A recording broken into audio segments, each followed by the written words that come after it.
Hey y'all, what's up? Today I want to talk a little bit about being confident.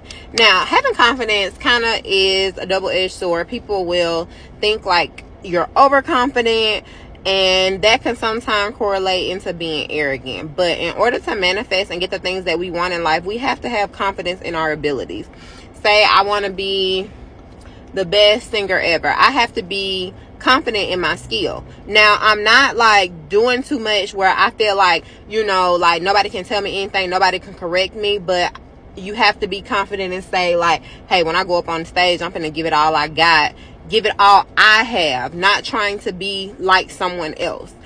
And the world, I feel like, has shielded us from walking in complete confidence, because it's always like, be humble, be humble, be humble, and don't be, too much, and don't get too high, because the higher you are, the harder you fall, blah, blah, blah, blah, blah, blah. I tell my niece, when she's like maybe going through something in school or whatever like that, I'm like, hey, when you go off in there, you can't nobody, make you feel uncomfortable. You let them know that, or walk in there with the attitude like, I came in here, God sent me here because he did, and ain't nobody gonna run me out of nowhere. I am where I'm called to be, in the spot I'm called to be in. Nobody's gonna make me uncomfortable in any of my abilities. And I had to tell myself that in real estate. Like, when I first started out, people tried to make me feel like I was not good enough to be a realtor, because a lot of people don't know, but I had my license since 2013. There were no black realtors in my city, and there were definitely no young ones in my city at the time. And so people would, like try to put me in a box and allow me to stay there, but I wanted to be like a multi-million-dollar producing realtor. I wanted to be, like very successful. I've never put myself in a box when it came to my abilities, because I do know that God has always favored me in whatever that I'm doing, whatever job I'm at, if I'm at school, whatever I'm doing, like God has always favored me. So I'm just always thinking like, think outside of my norm. Like, what is it, if I'm doing this, what is it that I want to do? What do I want to be known as? Things like that. You cannot allow people to put limitations on you, because you will have nothing in life. And people will put you here, and as soon as you start trying to go up, up, up in there, they will try to bring you back down by bringing up past things or used to be, and let people know, the person that you used to know, she don't live here no more. This is a whole completely different person, and I'm going to go about my life as I want to go about my life, because everybody has different stories.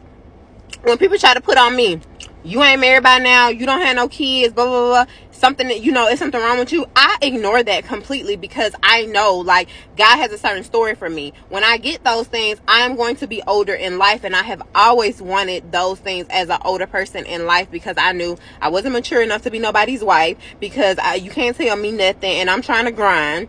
And then number two, I wasn't not want to be locked down being nobody's mother, because I knew, like, in my profession, in order for me to be successful, I was going to have no limitations as far as my time and things like that. And I didn't want to suck as a mother, and I didn't want to suck as a wife. So my journey is a little bit different, and that is okay. The problem with us is we are trying to be like other people and put ourselves in these boxes, and not allowing God to take us on a journey, because we're wanting to know everything about the journey. We're wanting it to be like, okay, by the time I'm 25, I need to be here. By the time I'm 30, I need to be a millionaire. By the time, no, you need to get these things once you're spiritually mature, in order to be able to keep these things. I don't want to get married young and then be divorced. You know what I mean? I don't want to be a mother young and then my child is growing up in a broken home, because I don't quite have it together. So I did not put world limitations on myself. I told God, let's do this. Let's go about how, you want me to go about, and like, let the pieces fall where they may. And that is how you have to live. I think that the number one thing with us is that we just get too consumed in what other people have going on, and I blame social media, and then we try to put those things on ourselves, and therefore it starts causing stress, anxiety, and depression, because we are thinking that we should be here, and God is like, no, you're not ready to be there, because you can't sustain there. You need to be here, and I build you up here, and then get to there.